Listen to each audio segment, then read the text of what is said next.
বৰ্তমান হৈ যোৱা নিৰ্বাচনৰ যিসকল প্ৰাৰ্থী বিশেষকৈ জেনজি শব্দটো যদি আমি ব্যৱহাৰ কৰোঁ আটাইতকৈ চৰ্চিত প্ৰাৰ্থীগৰাকী বুলি কোন বুলি যদি কোৱা হয় তেতিয়া সকলোৰে মনলৈ আহিব যে গুৱাহাটী চেণ্ট্ৰেল অসম জাতীয় পৰিষদৰ প্ৰাৰ্থী কুংকি চৌধুৰী। কুংকি মই স্বাগতম জনাইছোঁ প্ৰথমতে। মই অকল কুংকিয়েই নহয় আমাৰ লগত অকণমান যদি যাওঁ যে ৰঙা নদীৰ পৰা ঋষিৰাজ হাজৰিকা বিজেপি, মৰিয়নিৰ পৰা ডক্টৰ জ্ঞানশ্ৰী বৰা কিছু সময়ৰ পিছতে সংযোজিত হ'ব, দুলীয়াজনৰ পৰা কংগ্ৰেছ প্ৰাৰ্থী ধ্ৰুৱজ্যোতি গগৈ কিছু সময়ৰ পিছত সংযোজিত হ'ব, আমৰি সমষ্টিৰ পৰা অল পাৰ্টি হিলছ লিডাৰ কনফাৰেন্সৰ বিক্ৰম হানছে সংযোজিত হৈছে আমাৰ লগত, নাওবৈচাৰ পৰা ইতিমধ্যে আমি দেখিছোঁ বসন্ত দাস সংযোজিত হৈ আছে, বাওখুংগ্ৰী সমষ্টিৰ BPF প্ৰাৰ্থী ৰূপম চন্দ্ৰ ৰায় আমাৰ লগত সংযোজিত হৈ আছে, আৰু পৰ্বতজোৰা সমষ্টিৰ UPPL প্ৰাৰ্থী দেখা পাইছোঁ আয়ুব হুছেইন মণ্ডলো সংযোজিত হৈ আছে। মই সকলোৰে ওচৰলৈকে যাম, কিন্তু কুংকি চৌধুৰী প্ৰথম মই তুমি বুলিয়ে কওঁ ন, বহুত সৰু যিহেতু। প্ৰথম কথাটো হ'ল তোমাক লৈ পেলাই যথেষ্ট চৰ্চা চলিছিলে, হঠাৎ কুংকি চৌধুৰী আহিছিলে আৰু যিদিনাখনি তোমাৰ নামটো বা আপোনাৰ নামটো ৰাজহুৱাকৈ ঘোষণা কৰা হৈছিল তাৰ এদিনৰ পিছতেই ঘোষণা হৈছিল দলীয় টিকট আৰু আমি পোনপটীয়া সম্প্ৰচাৰত আপোনাৰ লগত সংযোজিত হৈছিলোঁ, তোমাৰ লগত সংযোজিত হৈছিলোঁ। মই প্ৰথমে জানিব বিচাৰিছোঁ যে তুমি বিদেশত অধ্যয়ন কৰিছিলা, এটা ব্ৰাইট কেৰিয়াৰ যিটো সাধাৰণতে আমাৰ নতুন প্ৰজন্ম বুলি কোৱাৰ লগে লগে যদিও বহুত সলনি হৈছে, সেই গোটেইখিনি থৈ তোমাৰ পৰিয়াল সূত্ৰে ব্যৱসায় আছে, তাৰ পিছত তুমি ৰাজনীতিলৈ কিয় আহিলা? ইমান এটা কমপ্লিকেটেড মানে পৰিৱেশ। হয় স্যাৰ, প্ৰথমতে এটা কথাই কম স্যাৰ, যোনটো সবেই কৈ আছে যে বাহিৰত পঢ়িব গৈছিলোঁ, গৈ এটা ইমান ব্ৰাইট কেৰিয়াৰ এটা এৰি থৈ আহা, বহুতে এনেকৈ কৈছে। এই প্ৰশ্নটো আপুনি নহয় বহুত মানুহে সুধিছে মোক কেম্পেইনৰ সময়ত। ইয়াতে এটা কথাই ক'ব বিচাৰোঁ যে মই যেতিয়া লণ্ডনলৈও পঢ়িব গৈছিলোঁ মোৰ কেতিয়াও অবজেক্টিভ নাছিলে যে মই বাহিৰত গৈ তাতে ছেটেল হ'ম বা তাতে কিবা চাকৰি কৰিম। মোৰ এটাই অবজেক্টিভ আছিলে যে মই আহি নিজৰ পৰিয়ালৰ যোনটো নন প্ৰফিট ছ'চাইটি আছে সেইটোৰ লগতে জড়িত হৈ তাৰ বাবে কাম কৰিবলৈ ঘূৰি আহিম। আৰু মাষ্টাৰ্ছ কৰিব যোৱাৰ আগতেও মই 5 বছৰ সেইটোৰ লগতে জড়িত হৈ আছিলোঁ, শিক্ষা অনুষ্ঠানবোৰৰ লগত জড়িত হৈ কামবোৰ চাই আছিলোঁ। যেতিয়া ঘূৰি আহিলোঁ, আহি ইমান বছৰ এইটো 6 বছৰ কামেই কৰিছোঁ, তাতে এটা বস্তু ৰিয়েলাইজ কৰিলোঁ কাম কৰি থকা সময়ত, যেতিয়া এই নিজৰ পৰিয়ালকো দেখিছোঁ, যেতিয়া এই গোটেই নন প্ৰফিট ছ'চাইটি তেওঁলোকে যেতিয়াৰ পৰা বিল্ড কৰিছে, যিমান পৰিৱৰ্তন আনিছে ৰাইজৰ বাবে, আৰু সেইটোৱে বহুত মোক ইনফ্লুৱেঞ্চ কৰিছে সৰুৰ পৰাই। আৰু তেতিয়া সেই কামবোৰ কৰি থাকোঁতেও এনেকৈ বস্তু গম পাইছিলোঁ যে বহুত কাম আমি যোনবোৰ কৰিব বিচাৰোঁ ইণ্ডিভিজুৱেল কেপাচিটিত বা ছ'চাইটিৰ কেপাচিটিত, সেই কামবোৰ আমি কৰিব নোৱাৰোঁ। কিছুমান ব্ৰডাৰ লেভেলত সেইবোৰ পলিচি লেভেল হওক বা গভৰ্নেন্স লেভেলত সেইবোৰ বস্তুত আমি সেইখিনি আমাৰ এক্সেচিবিলিটি নাই, ৰৈ যাব, সেইখিনি কাম আমি কৰিব নোৱাৰোঁ বা সেই ইম্পেক্টটো আমি আনিব নোৱাৰোঁ। তো সেইবাবে যেতিয়া এনেকুৱা এটা সুযোগ আহিলে অসম জাতীয় পৰিষদৰ পৰা, এইটো এনেকুৱা মোৰ কেতিয়াও ফিল নহ'ল যে মই কিবা এটা কেৰিয়াৰ এৰি বা বাদ দি পেলাই মই ৰাজনীতিত বা কিবা এটা নতুন এটা বস্তুত সোমাইছোঁ। এইটো it felt like a natural extension, যে যোনটো কাম মই ইমান বছৰে কৰি আহিছোঁ যে ৰাইজৰ বাবে, আমাৰ এই ল'ৰা ছোৱালীখিনিৰ বাবে, তে এইটো ইট ফেল্ট লাইক যে এই এটা যে ডাঙৰ সুযোগ পাইছোঁ, এই মোৰ কমিটমেণ্ট বা মোৰ ৰেছপনচিবিলিটিটো এটা অলপ লাৰ্জাৰ স্কেলত। But why do you choose the AJP? তুমি কৈছা যে বহুতখিনি পলিটিকেল বা অব্লিগেশ্যন থাকি যায়, তুমি ৰুলিং পাৰ্টি চুজ কৰিব পাৰিলাহেঁতেন, বহু অপশ্যন আছিলে, তাৰ ৰুলিং পাৰ্টি নগৈ পেলাইও যদি তুমি আঞ্চলিক পাৰ্টিত থাকিব খোজা, ৰুলিং পাৰ্টিৰ এলায়েন্স সহযোগী বহু আঞ্চলিক পাৰ্টি আছিল, অসম গণ পৰিষদ আছিল, তাৰ পিছতো why AJP? Sir, why AJP? Sir, মই AJP চুজ কৰা এটা বহুত কনচিয়াছ ডিচিজন আছিলে মোৰ, কাৰণ AJPৰ যোনটো আপুনি দেখিছে মটোটো যে অসম সদায় প্ৰথম, চিৰদিন, আৰু যোনটো মটো যে অসমক সদায় তেওঁলোকে আগত ৰাখে, লগতে অসমক আগত ৰাখাকৈ যোনটো এতিয়া ৰিজনেলিজম যোনটো বস্তু এইটো বহুত ইভলভ হৈছে আগতকৈ, আৰু তেওঁলোকে সেই ইভলভ হৈ পেলাই প্ৰগ্ৰেছিভ আৰু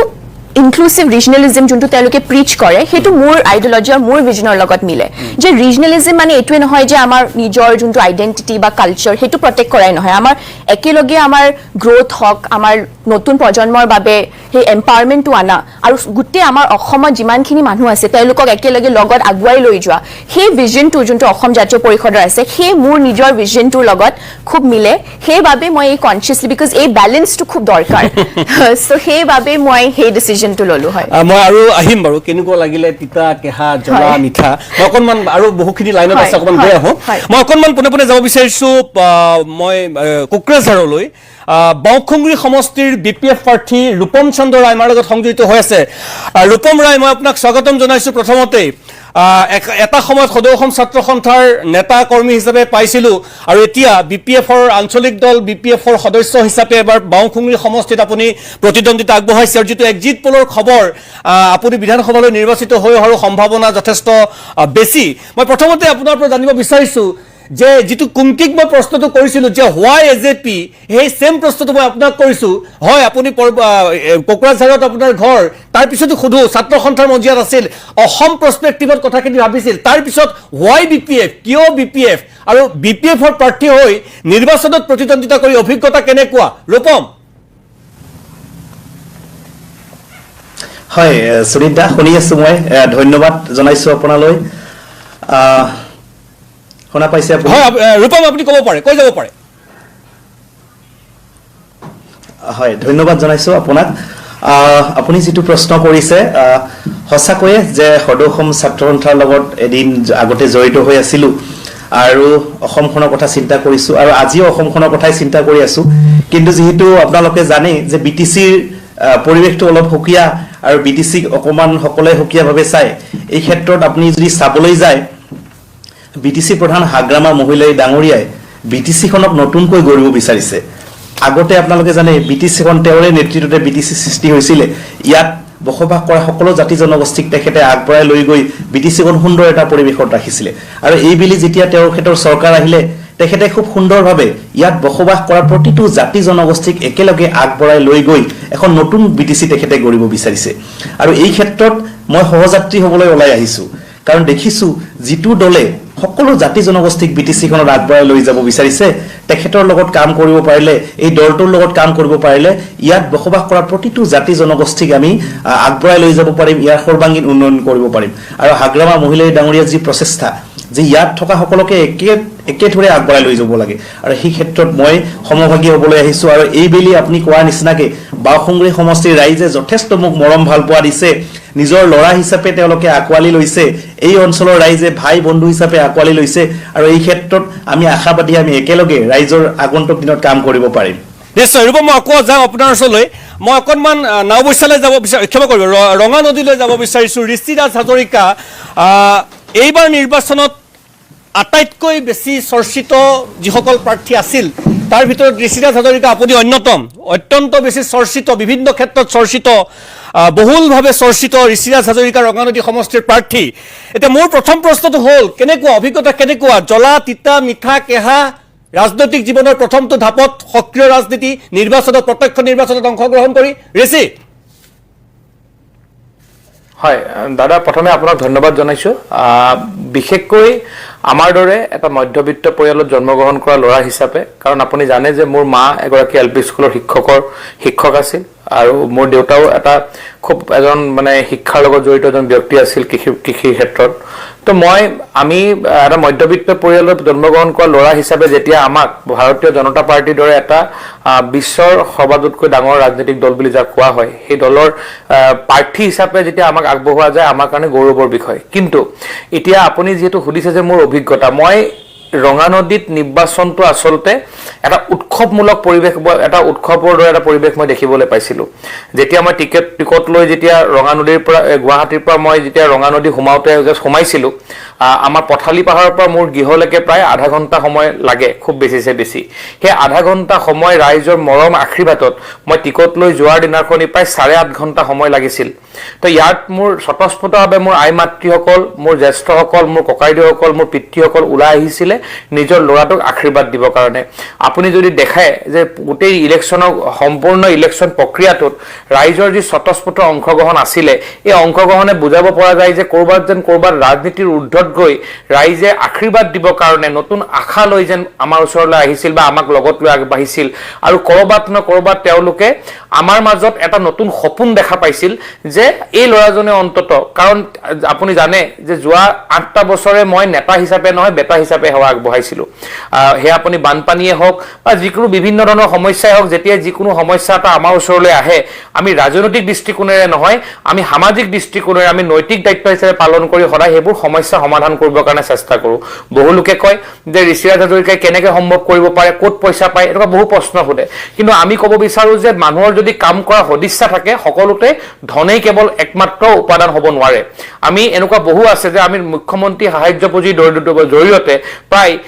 2000জন ৰোগীক আমি ৰঙানদী সমষ্টিত চিকিৎসাৰ কাৰণে মুখ্যমন্ত্ৰীৰ জৰিয়তে আমি সাহায্য পুঁজি বিতৰণ কৰিছিলোঁ। কাৰোবাক 5000, কাৰোবাক 10000, কাৰোবাক 30000 টকা মুখ্যমন্ত্ৰীয়ে পোনপটীয়া সাহায্য চেক প্ৰদান কৰিছিলোঁ। আজি যোৱা 8টা বছৰত আমাৰ গুৱাহাটী মেডিকেল কলেজ আৰু ডিব্ৰুগড় মেডিকেল কলেজত প্ৰায় 500ৰো অধিক আমি আমাৰ ৰঙানদীৰ ৰোগীক ঋষি মই এটা প্ৰশ্ন সুধিব লাগিব, হয় সেইখিনিলৈকে যাম। কথাটো হ'ল যে আপুনি, মই পিছত সুধিম বুলি ভাবিছিলোঁ যদিও আপুনি কথাটো কৈয়ে দিলে, সেইকাৰণে মই সুধিব লগা হৈছে যে নিৰ্বাচনৰ পূৰ্বেও আপোনাৰ লগত মই কথা বতৰা হৈছিলোঁ বা অনুষ্ঠানৰ লগত পোনপটীয়াভাৱে সংযোজিত হৈছিলোঁ। বহু চৰ্চা চলিছে যে ঋষিৰাজ হাজৰিকাই বহুত ধন টকা পইচা খৰচ কৰিছে, ঋষিৰাজ হাজৰিকা বহুত ধনী। ক'ত পাইছে ঋষিৰাজ হাজৰিকাই ইমানবোৰ পইচা? সমান্তৰালভাৱে ঋষি, মই সঁচাকৈ কওঁ যে কিছুমান অভিযোগ উত্থাপন হৈছিল আপোনাৰ বিৰুদ্ধে। স্পষ্টকৈ ক'বলৈ গ'লে যে ঋষিৰাজ হাজৰিকা বিভিন্ন চিণ্ডিকেটৰ লগত জড়িত বুলিও বিভিন্ন ধৰণৰ অভিযোগ উত্থাপন হৈছে। নিৰ্বাচনী সভাত বা নিৰ্বাচনৰ সময়ত আপোনাৰ বিৰুদ্ধে প্ৰত্যক্ষ বা ব্যক্তিগত আক্ৰমণ চলিছে। সঁচাকৈয়ে ঋষিৰাজ হাজৰিকা বহুত ধনী নেকি? মানে সুনীত দা, মই ধনীটো হয়, কাৰণ মোৰ দৰে ধনী ব্যক্তি চাগে, যুৱক চাগে কম হ'ব যাৰ ইমান মা দেউতাক, ইমান ককাই ভাই, ইমান সংসাৰ থকা মানুহ, প্ৰথম কথা। আৰু ধনী ডেফিনেশ্যনটো সকলোৰে কাৰণে বেলেগ বেলেগ হ'ব। মোৰ কাৰণে ধনী ডেফিনেশ্যনটো হয় যে মোৰ ঘৰত যেতিয়া মই যিকোনো এটা অনুষ্ঠান কৰোঁ, হাজাৰ হাজাৰ ৰাইজে নিজে স্বতঃস্ফূৰ্তভাৱে আহে আৰু এই ৰাইজসকলে আহি নিজে নিজে যি ধৰণে লাগি পৰে, মই আচৰিত হৈ পৰোঁ। মই আজিও আপোনাক কৈছোঁ, আজি কিছুদিনৰ আগত মোৰ ঘৰত মই ভাগৱত আয়োজন কৰিছিলোঁ। এই ভাগৱতত ৰাইজৰ যিটো অংশগ্ৰহণ মই দেখিছিলোঁ, মই ভাবিছিলোঁ যে গোটেই চাগে 7 ৰাতি 8 দিনত চাগে মোৰ ঘৰত 5-6 বা 10,000 মানে ভকত বৈষ্ণৱ হ'ব। কিন্তু তাতে প্ৰায়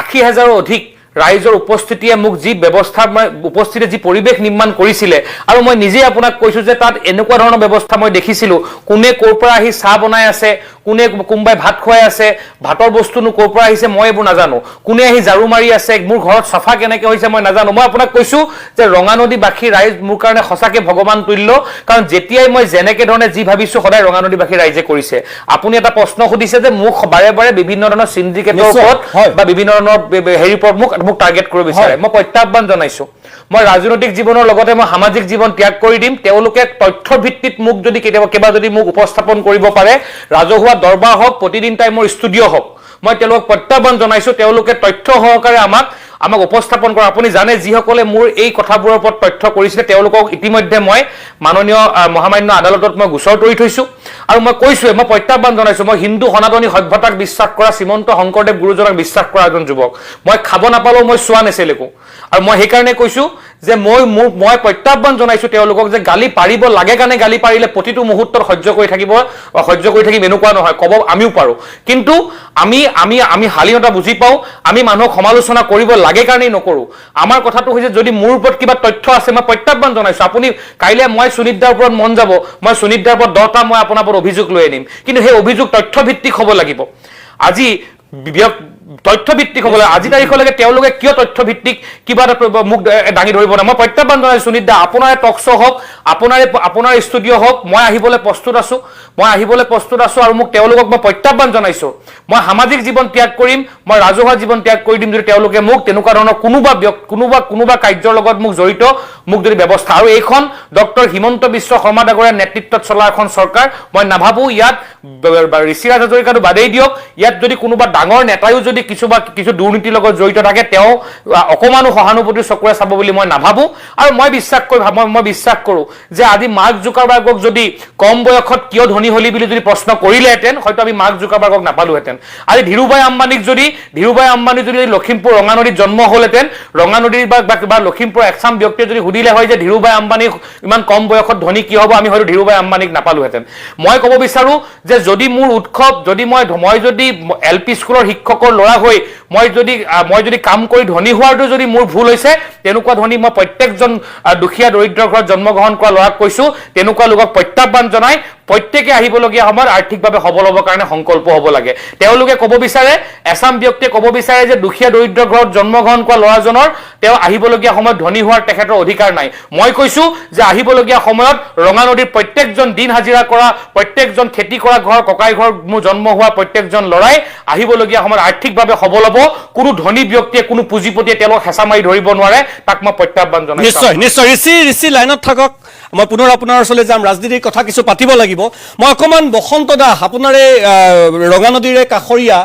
নাওবৈচা সমষ্টিৰ অসম গণ পৰিষদৰ প্ৰাৰ্থী বসন্ত দাস মই আপোনাৰ ওচৰলৈকে আহিছোঁ এতিয়া দাস ডাঙৰীয়া কথাটো হ'ল সিদিনালৈকে আপুনি ভাৰতীয় জনতা পাৰ্টীৰ এগৰাকী কৰ্মী আছিল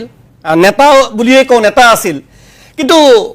হঠাৎ ইউটাৰ্ণ হঠাৎ ভাৰতীয় জনতা পাৰ্টীৰ চোলাটো খুলি আপুনি অসম গণ পৰিষদৰ চোলা পিন্ধিলে আৰু নাওবৈচা সমষ্টিৰ প্ৰাৰ্থী হ'ল কেনেকৈ হ'ল আৰু কিয় হ'ল বসন্ত দাস চাওক অসম গণ পৰিষদ ভাৰতীয় জনতা পাৰ্টি সন্মিলিত গণশক্তি অসম তিনিওটা যিহেতু NDA দলৰ অধীনত কাম কৰি আছে আৰু তিনিওটা দলৰ পৰা সমষ্টিবিলাকক একো একোজনে প্ৰাৰ্থিত্ব প্ৰদান কৰিছে তাকে NDA প্ৰাৰ্থী হিচাপে আমাক যিহেতু অগপ দলৰ পৰা প্ৰাৰ্থিত্ব প্ৰদান কৰিছে আমি সকলো ৰাইজৰ সহযোগিতা লৈ এই নিৰ্বাচনত অৱতীৰ্ণ হ'লো আৰু আপোনালোকে যিটো প্ৰশ্ন আগবঢ়াইছে মই ভাৰতীয় জনতা পাৰ্টিৰ কাম কৰি আছিলোঁ হয় কাৰ্যকৰ্তা হিচাপে কিন্তু NDA দলৰ নীতি আদৰ্শ মই মানি কাম কৰিছিলোঁ গতিকে NDA দলে মোক যিটো দলৰ পৰা প্ৰাৰ্থিত্ব প্ৰদান কৰিছে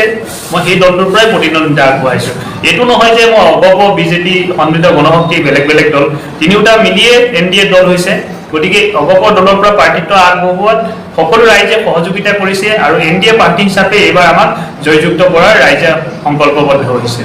আৰু জয় নিশ্চিত হ'ব নিশ্চয় নিশ্চয় নিশ্চয় বসন্ত দাস মই আপোনাৰ ওচৰলৈ যাম কোনকি মই আকৌ আহিছোঁ ষ্টুডিঅ'লৈকে মই আয়ুব মই গৈ আছোঁ অকণমান সময় মই এটা প্ৰশ্ন জানি ল'বলৈ মন গৈছে যে তুমি ক'লা যে সমাজৰ হকে কাম কৰিবৰ আমাৰ সমাজখনৰ কাৰণে কাম কৰিবৰ কাৰণে তুমি আগবাঢ়ি আহিলা এতিয়া কথাটো হ'ল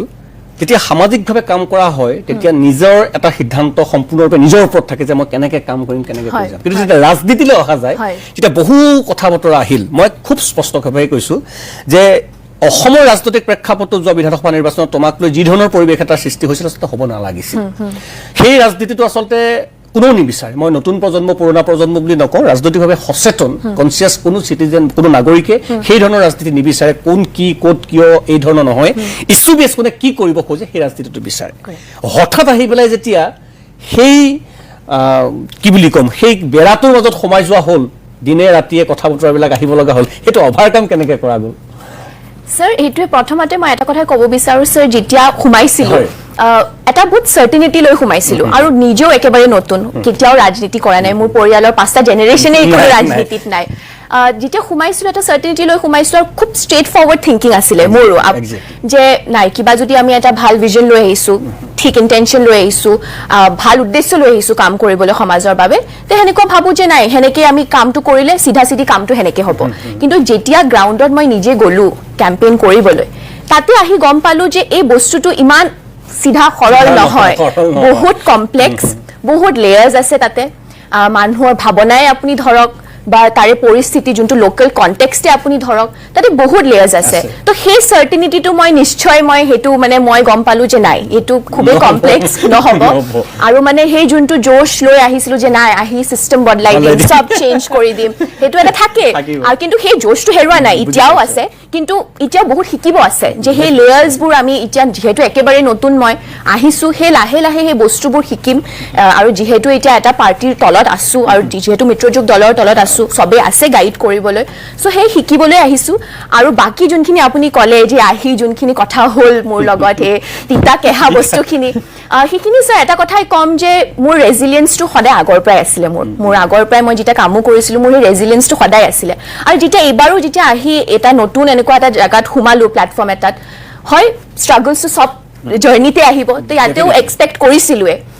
তো সেইকাৰণে কেতিয়াও ভয় খোৱা নাই সদায় নিজৰ লক্ষ্যত স্থিৰ হৈ আছিলোঁ যে এইটো মোৰ ভিজন এইখিনি মই কাম কৰিব লাগে আৰু মোৰ যোনটো মধ্য গুৱাহাটীলৈ যোনটো মোৰ ভিজন আছিলে সেইখিনি মানুহৰ আগত লৈ যোৱাটোৱে মোৰ মেইন অবজেক্টিভ আছিলে চ' মই সেইটো কাম কৰি গৈ আছিলোঁ তে সেইকাৰণে যিহেতু সব জাৰ্নিতে সব ইয়াতে এটা ষ্ট্ৰাগল আহিবই স্পীড ব্ৰেকাৰ আহিবই তো সেইটো আমি নিজে ৰেজিলিয়েণ্ট হৈ ভয় নোখোৱাকৈ মানুহৰ ছাপৰ্ট লৈ মধ্য গুৱাহাটীবাসী ৰাইজে ইমান ছাপৰ্ট কৰিছে অসমবাসী ৰাইজে ইমান ছাপৰ্ট কৰিছে তো সেই ছাপৰ্টটো লৈ মই নিজৰ কামত স্থিৰ হৈ মই ভয় নোখোৱাকৈ থিয় হৈ আছিলোঁ চ' সেইটোৱে ক'ম মই এটা কথা তোমাক কওঁ নিৰ্বাচনৰ জয় পৰাজয়টো সেইটো 4 তাৰিখে বা ৰাইজে নিৰ্ধাৰণ কৰিব কিন্তু তুমি এই কম দিনত মানুহৰ বহুত আশীৰ্বাদ পাইছা মই অকল গুৱাহাটী চেণ্ট্ৰেল গুৱাহাটী সমষ্টি বুলি কোৱা নাই শদিয়াৰ পৰা ধুবুৰীলৈকে সামাজিক মাধ্যমতে হওক সংবাদ মাধ্যমতে হওক বা অন্যান্য সকলো মাধ্যমতে হওক মই আশা কৰিম জয় পৰাজয় পিছৰ কথা তোমাৰ ৰাজনৈতিক গোটেই জীৱনটো পৰি আছে যে তুমি যাতে সেই যিটো আশীৰ্বাদ ৰাইজৰ যিটো গুডউইল সেই মানে অনেষ্টিটো যাতে তুমি আগলৈ ৰাখা মই প্লেনিঙৰ বিষয়ে আহিম মই অকণমান পৰ্বতঝোৰালৈ যাম আয়ুব হুছেইন মণ্ডল UPPLৰ তেখেত প্ৰতিদ্বন্দ্বী প্ৰাৰ্থী মই আয়ুব আপোনাৰ ওচৰলৈকে আহিব বিচাৰিছোঁ এতিয়া কথাটো হ'ল আমাৰ লগত সম্ভৱতঃ বিক্ৰম হাঞ্চিও সংযোজিত হৈছে বিক্ৰম হাঞ্চি আপোনাক মই স্বাগতম জনাইছোঁ অলপ সময়ৰ পিছতে মই আপোনাৰ লগত সংযোজিত হ'ম আয়ুব UPPLৰ পৰা পৰ্বতঝোৰা সমষ্টিৰ নতুন প্ৰজন্মৰ প্ৰাৰ্থী যোৱা নিৰ্বাচনক লৈ কেনেকুৱা অভিজ্ঞতা ৰাজনীতি প্ৰত্যক্ষ নিৰ্বাচনত অংশগ্ৰহণ কৰা হয় ৰাজনীতিত আপুনি আগতেও কৰিছে কিন্তু প্ৰত্যক্ষ যেহেতু নিৰ্বাচনত অৱতীৰ্ণ হ'ল আয়ুব হুছেইন মণ্ডল মোৰ কাৰণে এটা মানে নতুন এটা অভিজ্ঞতা প্ৰত্যক্ষভাৱে ৰাজনীতিত নিৰ্বাচন খেলাটো এনে পাৰ্টিৰ হৈ পেলাই আগতে বহুত নিৰ্বাচনী প্ৰচাৰ বা এনেকুৱা ধৰণৰ মেনেজমেণ্টত আমি অংশগ্ৰহণ কৰিছিলোঁ কিন্তু এইবাৰ প্ৰথম মই নিজে প্ৰাৰ্থী হিচাপে UPPL দলৰ পৰ্বতঝোৰা সমষ্টিৰ প্ৰাৰ্থী হিচাপে মই অৱতীৰ্ণ হ'ব পাৰিছোঁ আৰু